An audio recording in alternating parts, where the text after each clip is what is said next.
to listen, I need you to hear, and don't show.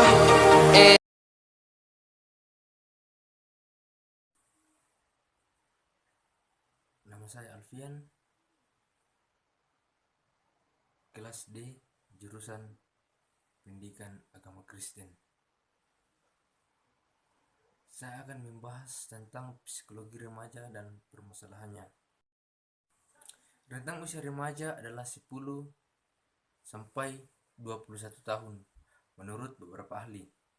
Fase remaja adalah fase peralihan dari fase anak-anak menuju dewasa. Karakteristik yang bisa dilihat adalah adanya banyak perubahan yang terjadi, baik itu perubahan fisik maupun perubahan psikis. Perubahan fisik yang dapat dilihat adalah perubahan pada karakteristik seksual seperti pembesaran buah dada, perkembangan pinggang untuk anak perempuan, sedangkan anak laki-laki adalah tumbuhnya kumis, jenggot, serta perubahan suara yang semakin dalam. Perubahan mental pun mengalami perkembangan. Pada fase ini, pencapaian identitas diri sangat menonjol, pemikiran semakin logis, abstrak, dan idealistis. Periode ini disebut fase pubertas atau puberti dalam bahasa Inggris, yaitu suatu periode di mana kematangan kerangka atau fisik tubuh seperti proporsi tubuh, berat badan, dan tinggi badan mengalami perubahan serta kematangan fungsi seksual yang terjadi secara pesat terutama pada awal masa remaja. Kebutuhan lain dari remaja adalah teman sebaya, di mana teman sebaya adalah sangat penting bagi remaja untuk mengenal dunia luar keluarga. Namun dalam interaksinya, remaja sering mengalami tekanan untuk mengikuti teman sebaya atau yang disebut konformitas. Dalam bahasa Inggris, conformity yang sangat kuat. Konformitas ada yang positif dan ada yang negatif. Konformitas muncul ketika individu menurut sikap atau tingkah laku orang lain dikarenakan ada tekanan nyata maupun yang tidak nyata. Perilaku remaja yang menyimpang seperti berbuat onar, mencuri, dan lain-lain perlu mendapat perhatian khusus bagi orang tua, guru, dan pemerhati pendidikan. Pertentangan dan pemberontakan adalah bagian alamiah dari kebutuhan para remaja untuk menjadi dewasa yang mandiri dan peka secara emosional. Setiap fase usia memiliki karakteristik khusus yang membedakannya dari fase-fase pertumbuhan yang lain. Demikian pula dengan fase remaja, memiliki ciri-ciri yang berbeda dan karakteristik yang berbeda pula dari fase kanak-kanak, dewasa, dan tua. Selain itu, setiap fase memiliki kondisi-kondisi dan tuntutan-tuntutan yang khas bagi masing-masing individu. Oleh karena itu, kemampuan individu untuk bersikap dan bertindak dalam menghadapi suatu keadaan berbeda dari fase satu ke fase yang lain. Hal ini tampak jelas ketika seorang mengekspresikan emosi-emosinya, seperti sebagaimana melepaskan stres dengan cara yang sesuai, mengungkapkan kemarahan dengan kata-kata ketimbang tindakan negatif, mengatasi situasi sulit atau berbahaya dengan tenang, mengatasi situasi yang sedih dengan cara yang tepat, menangani sesuatu yang mengejutkan dengan kontrol, menunjukkan kesukaan, kasih sayang, cinta terhadap orang lain, dan lain sebagainya. Pertumbuhan terjadi serentak dengan perubahan fisik, sosial, kognitif, bahasa, dan kreatif. Namun, respon yang terjadi dari setiap fase perkembangan mengalami perubahan pada anak sejalan dengan berlangsungnya waktu karena kedewasaannya, lingkungan, reaksi orang lain sekitarnya, atau bimbingan dari orang tua. Menurut WHO, remaja adalah penduduk dalam rentang usia 10-19 tahun. Menurut Peraturan Menteri Kesehatan Republik Indonesia Nomor 25 Tahun 2015, remaja adalah penduduk dalam rentang usia 10-18 tahun, dan menurut Badan Kependudukan dan Keluarga Berencana atau BKKBN, rentang usia remaja adalah 10-24 tahun dan belum menikah. Masa remaja adalah masa peralihan atau masa transisi dari anak menuju masa dewasa. Pada masa ini begitu pesat mengalami pertumbuhan dan perkembangan baik itu fisik maupun mental, sehingga dapat dikelompokkan remaja terbagi dalam tahapan. Yang pertama, pra-remaja. yaitu 11 atau 12 sampai 13 atau 14 tahun.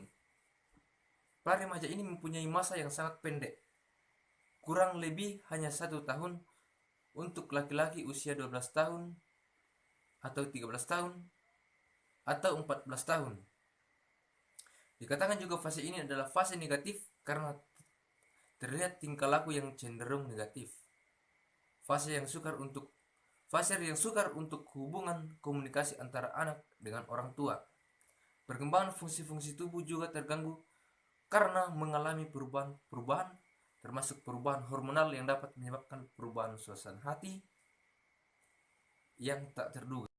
Remaja menunjukkan peningkatan reflektiveness tentang diri mereka yang berubah dan meningkat berkenaan dengan apa yang orang pikirkan tentang mereka. Seperti pertanyaan, apa yang mereka pikirkan tentang aku? Mengapa mereka menatapku? Bagaimana tampilan rambut aku? Apakah aku salah satu anak keren? Dan lain-lain. 2. Remaja awal 13 atau 14 tahun sampai 17 tahun. Pada fase ini, perubahan-perubahan terjadi sangat pesat dan mencapai puncaknya. Ketidakseimbangan emosional dan ketidakstabilan dalam banyak hal terdapat pada usia ini. Ia mencari identitas diri karena masa ini statusnya tidak jelas. Pola-pola hubungan sosial mulai berubah, menyerupai orang dewasa muda. Remaja sering merasa berhak untuk membuat keputusan sendiri. Pada masa perkembangan ini, pencapaian kemandirian dan identitas sangat menonjol. Pemikiran logis, abstrak, dan idealistis, dan semakin banyak waktu diluangkan di luar keluarga. Ketiga, yaitu remaja lanjut. Umur 17 sampai 20 tahun atau sampai 21 tahun.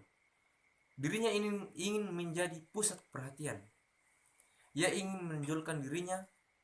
Caranya lain dengan remaja awal. Ia idealis, mempunyai cita-cita tinggi, bersemangat, dan mempunyai energi yang besar. Ia berusaha memantapkan identitas diri dan ingin mencapai ketidaktergantungan emosional. Ada perubahan fisik yang terjadi pada fase remaja yang begitu cepat, misalnya perubahan pada karakteristik seksual seperti pembesaran buah dada, perkembangan pinggang untuk anak perempuan, sedangkan anak laki-laki tumbuhnya kumis, jenggot, serta perubahan suara yang semakin dalam. Perubahan mental pun mengalami perkembangan. Pada fase ini, pencapaian identitas diri sangat menonjol. Pemikiran semakin logis, abstrak, dan idealis, dan semakin banyak waktu diluangkan di luar keluarga. Karena hormon seksnya sudah bekerja dan berfungsi, maka remaja sudah mempunyai rasa ketertarikan dengan lawan jenis, sehingga remaja begitu sangat cemas dan tertekan apabila ada yang kurang pada penampilan dirinya.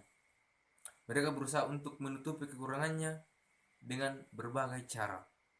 Dalam masa pubertas ini, remaja berusaha tampil secara meyakinkan dan tanpa rasa minder ketika mereka bergaul dengan teman-teman sebayanya. Preokupasi atau perhatian terhadap citra tubuh itu cukup kuat di masa remaja. Secara khusus kecenderungan ini menjadi akut di masa pubertas. Sekalipun demikian, mimik keraguan masih seringkali terlihat pada raut mukanya, terutama ketika berbicara dengan orang-orang dewasa. Pada tahun 1904, psikolog Amerika G. Stanley Hall menulis buku ilmiah pertama tentang hakikat masa remaja. G.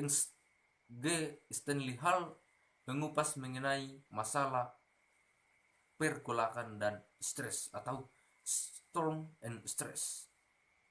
Hal mengatakan bahwa masa remaja adalah merupakan masa pergolakan yang penuh dengan konflik dan buayan suasana hati di mana pikiran, perasaan, dan tindakan bergerak pada kisaran antara kesombongan dan kerendahan hati. Selanjutnya, perkembangan tersebut di atas disebut fase pubertas atau puberti, yaitu suatu periode di mana kematangan kerangka atau fisik tubuh seperti proporsi tubuh, berat badan, dan tinggi badan mengalami perubahan kematangan fungsi seksual yang terjadi secara pesat terutama pada awal masa remaja. Akan tetapi, pubertas bukanlah peristiwa tunggal yang tiba-tiba terjadi. Pubertas adalah bagian dari suatu proses yang terjadi berangsur-angsur atau gradual. Pada fase ini kita banyak melihat fenomena remaja yang duduk-duduk berjam-jam di depan kaca untuk penampilan yang sempurna untuk meyakinkan bahwa dirinya menarik. Terkadang juga remaja berpenampilan yang aneh-aneh supaya mendapat perhatian dan diakui keberadaannya. Misalnya, tentang model rambut, model baju, model aksesoris yang selalu mengikuti perkembangan zaman dan tingkah laku lain yang kadang kita anggap tidak sewajarnya dan lain sebagainya. Hal mengatakan bahwa masa remaja adalah merupakan masa pergolakan yang penuh dengan konflik dan buaian suasana hati di mana pikiran, perasaan, dan tindakan bergerak pada kisaran antara kesombongan dan kerendahan hati, kebaikan dan godaan, serta kegembiraan dan kesedihan. Anak remaja mungkin nakal kepada teman sebayanya pada suatu saat dan baik hati pada saat berikutnya. Atau mungkin ia ingin dalam kesendiriannya, tetapi beberapa detik kemudian ingin bersama-sama dengan sahabatnya. Sebenarnya, hampir selama abad ke-20, remaja digambarkan sebagai sosok yang abnormal dan menyimpang alih-alih sebagai sosok yang normal dan tidak menyimpang. Inilah pertimbangan dari hal mengenai badai dan stres. Gambaran yang diberikan media mengenai remaja sebagai sosok yang pemberontak, penuh konflik, gemar ikut-ikutan mode, menyimpang, dan berpusat pada diri sendiri. Rebel without a cause di akhir tahun 1950-an dan Easy Rider di tahun 1960-an. Pertimbangan gambaran mengenai remaja yang stres dan terganggu di tahun 16 Candle dan The Breakfast Club di tahun 1980-an. Boys and the Hood di tahun 1910-an. Sebuah analisis pada liputan televisi lokal menemukan bahwa topik-topik yang paling sering dilaporkan mengenai anak muda adalah topik-topik seputar kejahatan, kecelakaan, kejahatan yang dilakukan oleh remaja, di mana berita itu hampir setengah 46% atau 46% dari semua liputan anak-anak muda. Fase remaja didahului oleh timbulnya harga diri yang kuat, ekspresi kegirangan, keberanian yang berlebihan. Karena itu, mereka yang berada pada fase ini cenderung membuat keributan, kegaduhan yang sering mengganggu. Tendens untuk berada dalam suasana ribut dan berlebihan yang bersifat fisik lebih banyak terdapat pada anak laki-laki. Pada anak perempuan, tendens yang serupa manifest dalam ekspresi judes, mudah marah, dan merajuk. Kekuatan dan kehebatan fisik makin menjadi perhatian utama, sehingga banyak puber yang menginginkan untuk menjadi bintang pembalap yang dipuja dan dihargai. Pada wanita, keinginan untuk mendapat penghargaan dan perhatian ini manifest dan dalam tendens dandanan yang berlebihan. Mereka mudah terperosok dalam suasana persaingan.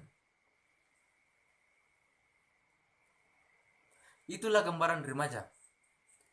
Kembali pada fase ini, remaja ambisinya meninggi, sering tidak realistis, dan pemikirannya terlalu muluk. Sensitifnya terhadap penilaian orang lain sangat meninggi, sehingga ucapan-ucapan yang biasa, tanda kutip, biasa, pada fase tersebut menjadi serasa menyakitkan atau menyedihkan.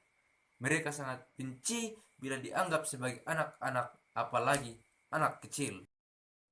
Namun ada penelitian yang stereotip negatif mengenai remaja terlalu dilebih-lebihkan. Dalam studi lintas budaya, Daniel Offer dan koleganya menemukan bahwa pandangan semacam itu tidak memperoleh dukungan. Para peneliti menilai citra diri dari remaja di seluruh dunia, di Amerika, Australia, Bangladesh, Hungaria, Israel, Italia, Jepang, Taiwan, Turki, dan Jerman Barat menemukan setidaknya 73% dari para remaja tersebut memiliki ciri-ciri yang positif. Para remaja tersebut percaya diri dan optimis terhadap masa depannya. Tekanan teman sebaya dan konformitas remaja dalam masa transisi menuju dewasa memiliki rasa ingin tahunya yang besar mengenai kehidupan manusia di sekitar mereka dan selalu ingin tahu hal-hal yang dialami kawan-kawan mereka. Para remaja juga bercerita mengenai kenikmatan yang diperoleh dari keakraban dan kegembiraan ketika menjalin relasi, termasuk mengenai kemungkinan mereka terluka dan relasi tersebut. Sebagai contoh, mereka suka pergi bersama-sama, berbagai aktivitas sekolah, di lingkungan rumah, makan bersama, suka pergi ke pesta-pesta, atau hanya sekedar jalan-jalan, dan lain-lain. Remaja memiliki kebutuhan yang sangat kuat untuk disukai dan diterima kawan sebaya atau kelompok. Sebagai akibatnya, mereka akan senang apabila diterima dan sebaliknya akan segera tertekan dan cemas apabila dikeluarkan dan diremehkan oleh kawan-kawan sebayanya. Bagi banyak remaja, pandangan kawan-kawan pada dirinya merupakan hal yang paling penting, bahkan kadang lebih penting daripada orang tuanya sendiri. Mereka lebih mengutamakan kawan-kawannya supaya mereka bisa diterima di komunitas teman sebaya, karena remaja merasa sudah besar serta sudah mandiri. Sebagaimana orang dewasa, orang remaja hidup di dua lingkungan, di rumah dan di luar rumah. Di rumah, remaja belajar tentang norma-norma berperilaku yang diterapkan oleh orang tuanya. Tetapi remaja kadang ingin melepaskan diri dari norma-norma tersebut kalau sudah keluar dari rumah, misalnya pada saat pergi ke sekolah. Mereka mengikuti cara berpakaian, kebiasaan bahasa, dan peraturan teman sebaya. Mereka kalau tidak ingin ditertawakan atau dikucilkan apabila tidak mengikuti aturan kelompok teman sebaya mereka. Remaja akan taat hukum di atas kelas 5 sekolah dasar SD. Mungkin mau melanggar hukum di sekolah menengah atas SMA jika itu diperlukan atau yang mereka pikir diperlukan untuk mendapatkan rasa hormat dari rekan-rekan mereka. Memang sulit untuk memisahkan efek orang tua dan teman sebaya, karena orang tua biasanya mencoba untuk mengatur berbagai hal sehingga lingkungan anak mereka meniru nilai dan kebiasaan yang diatur oleh orang tua sendiri. Oleh karena itu, untuk melihat faktor yang lebih kuat mempengaruhi kepribadian dan perilaku anak remaja, kita harus melihat situasi di mana nilai yang dijunjung kelompok teman sebaya apakah bertentangan dengan nilai yang dijunjung oleh orang tua apa tidak. Karena orang tua menghargai prestasi akademik dan teman sebaya, si anak menganggap prestasi sekolah hanya diperuntukkan bagi pengkhianat atau kutu buku, maka pandangan siapa yang paling menang? Jawabannya, pandangan teman sebaya lah yang biasanya menang. Sebaliknya, anak yang orang tuanya tidak memberikan dorongan atau motivasi untuk sukses mungkin akan mendapati diri mereka bergaul dengan teman sebaya yang berusaha sangat keras untuk masuk ke perguruan tinggi, maka mereka juga mulai ikut motivasi untuk belajar keras seperti yang dilakukan oleh teman kelompoknya. Kebutuhan teman sebaya bagi remaja adalah penting, di mana pengertian teman sebaya adalah teman yang memiliki usia atau tingkat kematangan yang kurang lebih sama, atau dapat diartikan juga teman sebaya adalah kelompok yang baru di mana di dalamnya anak memiliki ciri, norma dan kebiasaan yang jauh berbeda dengan yang ada. Itulah uniknya remaja. Dan disitu lagi mengapa remaja lebih senang bergaul dengan yang seusianya, karena dengan usia yang sama dapat melibatkan keakraban yang relatif besar. Kebutuhannya mereka juga hampir sama, yaitu kebutuhan akan saling bertukar informasi mengenai dunia luarnya, yaitu dunia di luar keluarga, seperti mereka bercerita mengenai bagaimana bisa diterima di kelompoknya, bagaimana mengeksplorasikan prinsip-prinsip kesetaraan dan keadilan melalui pengalaman mereka ketika menghadapi perbedaan-perbedaan dengan teman sebaya. Dan itu semua merupakan dunia sosial remaja yang merupakan karakteristik yang khas yang harus dilewatinya atau dijalaninya. Bagi beberapa remaja dalam pergaulan, pengalaman ditolak atau diabaikan dapat membuat kemampuan baru dalam menyesuaikan diri yang dapat dijadikan dasar dalam interaksi sosial yang lebih besar. Tekanan untuk mengikuti teman sebaya atau yang disebut konformitas atau dalam bahasa Inggris conformity pada masa remaja sangat kuat. Konformitas muncul ketika individu meniru sikap atau tingkah laku orang lain dikarenakan pada ada tekanan nyata maupun yang dibayangkan oleh mereka. Konformitas dengan tekanan teman-teman sebaya pada masa remaja dapat bersifat positif maupun negatif. Umumnya, remaja terlibat dalam semua bentuk perilaku konformitas yang negatif, seperti menggunakan bahasa yang kasar, mencuri, merusak, dan mengolok-olok orang tua dan guru. Akan tetapi, banyak sekali konformitas teman sebaya yang tidak negatif dan terdiri atas keinginan untuk dilibatkan di dunia teman sebaya, seperti berpakaian seperti teman-teman, dan keinginan di dunia teman sebaya, dan keinginan untuk meluangkan waktu dengan anggota suatu klik. Banyak dari remaja yang membuat kegiatan-kegiatan prososial seperti mengumpulkan uang untuk tujuan-tujuan yang bermakna. Berhadapan dengan remaja tentunya berbeda dengan berhadapan dengan anak kecil. Anak-anak kecil harus diasuh dengan cara yang bersifat melindungi dan agak otoriter. Mengapa hal itu dilakukan? Karena pengetahuan dan pengalaman mereka tentang dunia jauh lebih sedikit. Demikian juga dengan ruang lingkup mereka. Karena itu, mereka harus dilindungi dan dibantu. Sedang anak remaja yang proses berpikirnya lebih logis, kritis, tentunya berbeda perlakuannya. Termasuk remaja dalam pemilihan teman harus lebih selektif dan tidak terpengaruh dalam perilaku konformitas yang negatif dapat merugikan diri sendiri. Kebanyakan relasi dalam kelompok teman sebaya pada remaja dapat dikategorikan dalam salah satu dari 3 bentuk: kelompok, klik, atau persahabatan individual. Klik atau klikus ialah kelompok-kelompok yang lebih kecil, memiliki kedekatan yang lebih besar di antara anggota-anggota dan lebih kohesif terhadap kelompok. Sedangkan arti kelompok atau crowd adalah kelompok-kelompok remaja yang besar dan kurang bersifat pribadi. Kesetiaan pada klik, klub, organisasi, dan tim memiliki kendali yang kuat terhadap kehidupan banyak remaja. Identitas kelompok seringkali mengalahkan identitas pribadi. Pimpin suatu kelompok dapat menempatkan seorang anggota dalam suatu posisi yang mengandung konflik moral, serta menanyakan mana yang lebih penting, aturan kami atau orang tua kamu, atau apakah kamu menjaga diri kamu sendiri atau anggota-anggota kelompok. Disinilah dilema remaja. Satu sisi mereka harus tetap menjaga nilai-nilai moral, etika, dan lain sebagainya, baik itu berasal dari orang tua, guru, ataupun masyarakatnya.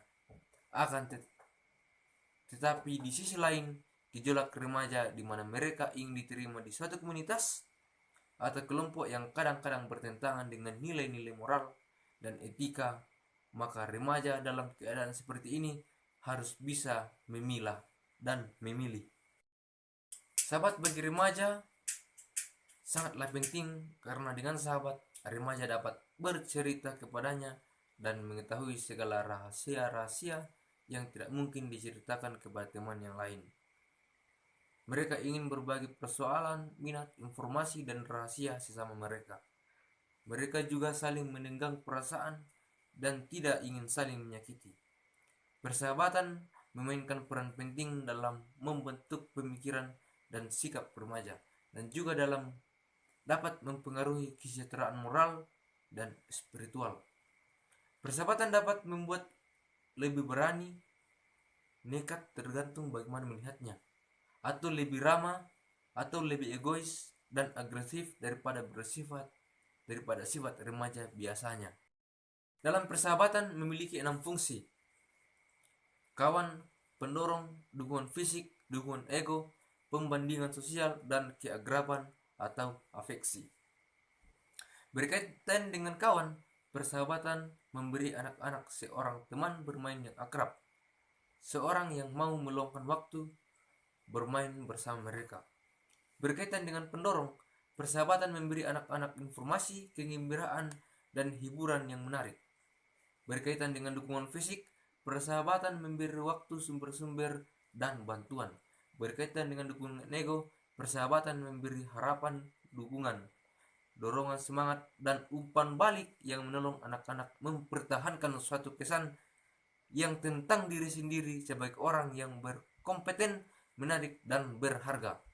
Berkaitan dengan perbandingan sosial, persahabatan memberikan informasi tentang posisi seorang anak berhadapan dengan anak lain dan apakah anak melakukan sesuatu dengan baik.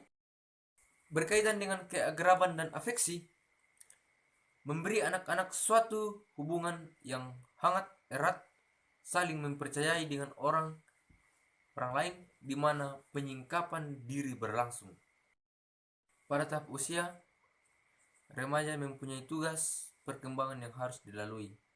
Apabila seseorang gagal melaksanakan tugas dan perkembangan pada usia sebenarnya, perkembangan pada tahap berikutnya akan mengalami gangguan, lalu mencetuskan masalah pada diri remaja. Pada usia ini, remaja mencoba mencari penyesuaian diri dengan kelompok sebayanya. Dia malu memerhati pendapat orang lain, selain menginginkan kebebasan dan keyakinan diri. Secara psikologi, kenakalan remaja wujud daripada konflik yang tidak diselesaikan dengan baik pada masa kanak-kanak, sehingga fase remaja gagal dalam menjalani proses perkembangan jiwanya. Bisa juga terjadi pada masa kanak-kanak dan remaja berlangsung begitu singkat berbanding perkembangan fisikal, psikologi, dan emosi yang begitu cepat. Pengalaman pada masa anak-anak atau pada masa lampaunya yang menimbulkan traumatik seperti dikasari atau yang lainnya dapat menimbulkan gangguan pada fase pertumbuhannya. Begitu juga mereka ada tekanan lingkungan atau status sosial ekonomi lemah yang dapat menimbulkan perasaan minder, dikarenakan remaja belum stabil dalam mengolah emosinya. Dalam masa peralihan, remaja dihadapkan pada masalah-masalah penguasaan diri atau kontrol diri. Pertentangan dan pemberontakan adalah bagian ilmiah dari kebutuhan para remaja untuk menjadi dewasa yang mandiri dan peka secara emosional. Remaja suka memberontak dan idealistis. Kadang-kadang ketegangan sering terjadi dengan menentang orang tua, guru, dan orang-orang yang ada di sekitar mereka dengan gagasan-gagasannya yang kadang berbahaya dan kaku. Persoalan-persoalan lain remaja yang membuat kita prihatin yang terjadi dalam rutinitas sehari-hari adalah tidur larut malam, tidak betah tinggal di rumah, mencuri, berbohong, merokok, bersumpah dengan bahasa yang tidak jelas, mengucapkan kata-kata yang cenderung vulgar, tidak patuh, dan suka membantah, selalu menolak apabila diperintahkan, suka berdebat, membolos dari sekolah, mendengarkan musik dengan keras, tidak membersihkan tubuhnya dengan benar, atau sebaliknya berlama-lama di kamar mandi atau mandi secara berlebihan. bermalas-malasan dan tidak melakukan sesuatu atau menganggur, memakai pakaian yang tidak rapi, atau membuat model atau potongan rambut yang sembarangan, melakukan sesuatu dengan tanpa pertimbangan yang matang serta dengan risiko yang konyol, bergaul dengan orang-orang yang tidak sesuai, yang tidak kita sukai karena tidak jelas orientasi hidupnya, melalaikan pelajaran agamanya atau tidak memperhatikan ibadahnya seperti tidak sholat, tidak tepat waktu, dan lain-lain. Sedangkan problem pokok yang dihadapi oleh kota besar dan kota-kota lainnya tanpa menutup kemungkinan terjadi di pedesaan adalah kriminalitas di kalangan remaja. Dalam berbagai acara liputan kriminal di televisi misalnya, hampir setiap hari selalu ada berita mengenai tindakan kriminalitas di kalangan remaja. Hal ini cukup meresahkan dan fenomena ini harus berkembang di masyarakat. Orang tua dari remaja nakal atau bermasalah cenderung memiliki aspirasi yang minim mengenai anak-anaknya, menghindari keterlibatan keluarga, dan kurangnya bimbingan orang tua terhadap remaja. Sebaliknya, suasana keluarga yang menimbulkan rasa aman dan menyenangkan akan menumbuhkan kepribadian yang wajar, dan begitu pula sebaliknya. Banyak penelitian yang dilakukan para ahli menemukan bahwa remaja yang berasal dari keluarga yang penuh perhatian, hangat, dan harmonis mempunyai kemampuan dalam menyesuaikan diri dan sosialisasi yang baik dengan lingkungan di sekitarnya. Setidaknya ada 4 masalah yang mempengaruhi sebagian besar remaja, yaitu masalah penyalahgunaan obat, masalah kenakalan remaja, masalah seksual, dan masalah-masalah yang berkaitan dengan sekolah. Remaja yang paling berisiko adalah remaja yang memikirkan masalah lebih dari satu masalah tersebut. Lambat laun para peneliti menemukan bahwa perilaku-perilaku bermasalah yang dialami di masa remaja saling berkaitan. Sebagai contoh, penyalahgunaan obat terlarang yang parah berkaitan dengan aktivitas seksual dini, rendahnya nilai sekolah, putus sekolah, dan kenakalan. Aktivitas seksual dini berkaitan dengan penggunaan rokok dan alkohol, penggunaan marijuana, dan obat-obatan narkotika lainnya. Meskipun tidak seluruhnya, sebagian anak-anak muda berisiko tinggi melakukan semua hal tersebut. Penelitian ini dilakukan di negara-negara maju seperti Amerika. Gejala perilaku yang menyimpang itu juga dialami oleh negara-negara berkembang seperti Indonesia. Penguatan pendidikan karakter dalam konteks sekarang sangat relevan untuk mengatasi krisis moral yang sedang terjadi di negara kita. Diakui atau tidak, saat ini terjadi krisis yang nyata dan mengkhawatirkan dalam masyarakat dengan melibatkan milik kita yang paling berharga, yaitu anak-anak. Krisis ini antara lain berupa meningkatnya pergaulan bebas. Menurut Kepala BKKBN, Sugiri Syarif, data Badan Koordinasi Berencana Nasional BKKBN pada tahun 2010 menunjukkan 51% remaja di Jabodetabek telah melakukan seks pranikah. Artinya, dari 150 remaja, 51 sudah tidak perawan. Beberapa wilayah lain Indonesia, seks pranikah juga dilakukan beberapa remaja. Misalnya, di Surabaya tercatat 50%, di Bandung 47%, dan 52% di Medan. Dari kasus perzinahan yang dilakukan para remaja putri tersebut, yang paling dahsyat terjadi di Yogyakarta.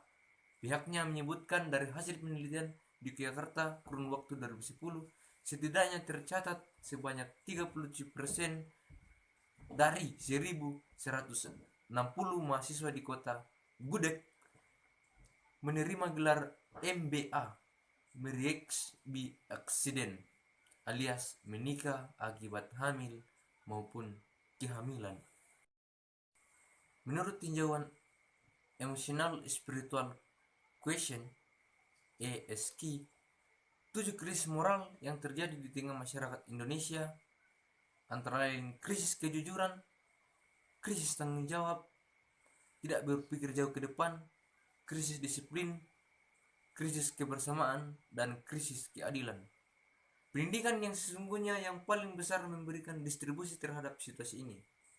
Dalam konteks pendidikan formal di sekolah, bisa jadi salah satu penyebabnya karena pendidikan di Indonesia lebih menitik beratkan pada pengembangan intelektual atau kognitif semata, sedangkan aspek soft skill atau non-akademik secara optimal bahkan cenderung diabaikan.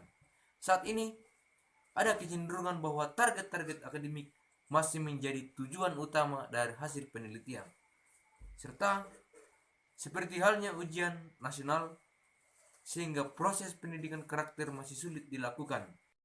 Faktor lain yang juga ikut mempengaruhi perilaku kenakalan remaja adalah konsep diri yang merupakan pandangan atau keyakinan diri terhadap keseluruhan diri, baik yang menyangkut kelebihan maupun kekurangan diri, sehingga mempunyai pengaruh yang besar terhadap keseluruhan perilaku yang ditampilkan. Konsep diri berbentuk dan berkembang berdasarkan pengalaman dan interpretasi dari lingkungan, penilaian orang lain, atribut dan tingkah laku dirinya. Masa remaja merupakan saat individu mengalami kesadaran akan dirinya tentang bagaimana pendapat orang lain tentang dirinya. Pada masa tersebut, kemampuan kognitif remaja sudah mulai berkembang, sehingga remaja tidak hanya mampu membentuk pengertian mengenai apa yang ada dalam pikirannya, namun remaja akan berusaha pula untuk mengetahui pikiran orang lain tentang dirinya. Selain memahami gejala-gejala yang memperlihatkan betapa banyaknya remaja yang terjerumus dalam perilaku bermasalah majemuk, seorang pendidik perlu mengembangkan program-program yang dapat mengurangi masalah-masalah remaja, yaitu memberikan perhatian yang intensif secara individual. Pada program-program yang berhasil, remaja muda dipasangkan dengan orang dewasa yang bertanggung jawab. Pendekatan kolaboratif yang melibatkan banyak agensi di seluruh komunitas. Filosofis dasar dari komunitas adalah pentingnya menyediakan program dan layanan. Identifikasi dan penanganan awal, merangkul anak-anak dan keluarganya sebelum anak-anak mengembangkan berbagai masalah atau masih berada tahap awal dari masalahnya adalah strategi yang berhasil. Dalam perkembangan remaja yang penuh gejolak, peranan keluarga, sekolah, masyarakat, dan juga kebijakan pemerintah dalam dunia pendidikan ikut berpartisipasi. Peranan media massa seperti televisi, internet, tabloid, koran, dan majalah juga mempunyai kekuatan yang besar bagi kepentingan yang dominan dalam masyarakat. Menurut Perin, televisi memberikan pengaruh yang besar dalam kehidupan sehari-hari dibandingkan media lainnya. Ia memerankan peran utama dalam kehidupan. Ia juga merupakan sumber informasi yang utama atau a prime source of news. Pendidikan karakter tetap harus ditingkatkan penerapan kualitasnya, baik itu di lingkungan keluarga maupun di sekolah. Kalau melihat di negara Inggris dan di sejumlah negara, pendidikan karakter menjadi sebuah program kurikuler. Studi Mark dan Monica J. Taylor menunjukkan bagaimana pembelajaran dan pengajaran nilai sebagai cara membentuk karakter terpuji telah dikembangkan. Peran sekolah yang menonjol terhadap pembentukan karakter berdasarkan nilai-nilai dalam dua hal, yaitu build and supplement the fullest children have early begin to develop by offering future exposure to a range of values that are current in society, and to help children to reflect make a sense of an everyday on developing values. Selain memahami gejala-gejala yang memperlihatkan betapa banyaknya remaja yang terjerumus dalam perilaku bermasalah majemuk, seorang pendidik perlu mengembangkan program-program yang dapat mengurangi masalah-masalah remaja, yaitu memberikan perhatian yang intensif secara individual pada program-program yang berhasil. Remaja muda dipasangkan dengan orang dewasa yang bertanggung jawab. Pendekatan kolaboratif yang melibatkan banyak agensi di seluruh komunitas. Filosofis dasar dari komunitas adalah pentingnya menyediakan program dan layanan.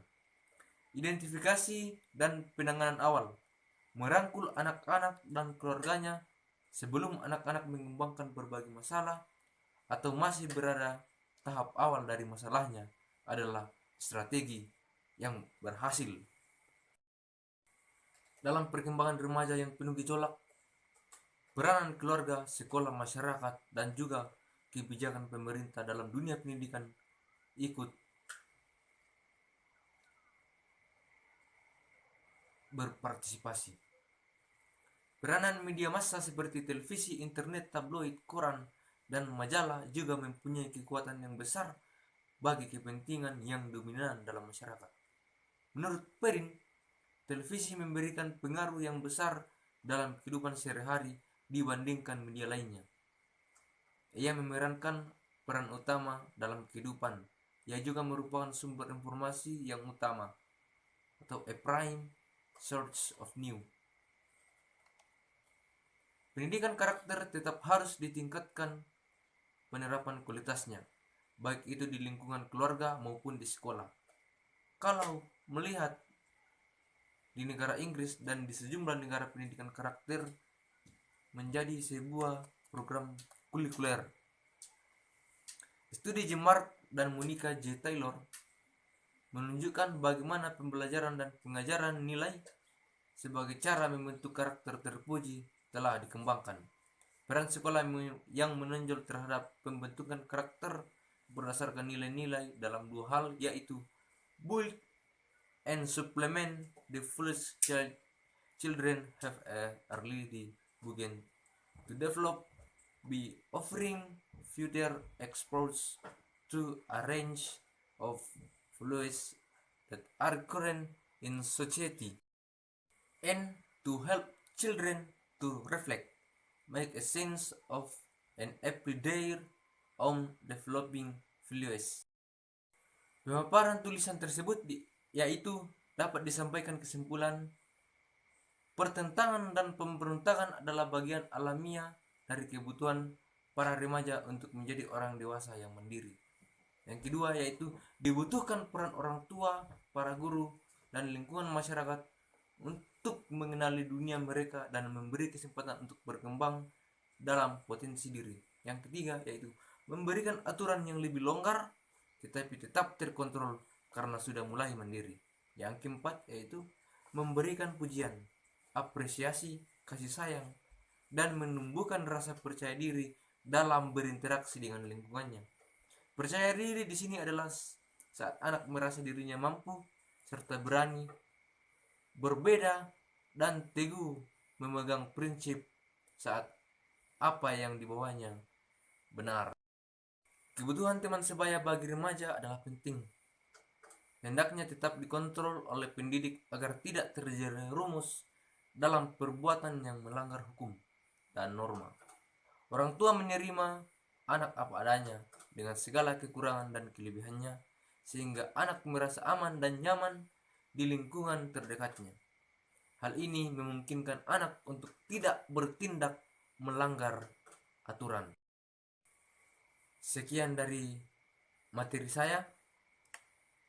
Jika ada kata yang kurang jelas dan ada kata yang kurang berkenan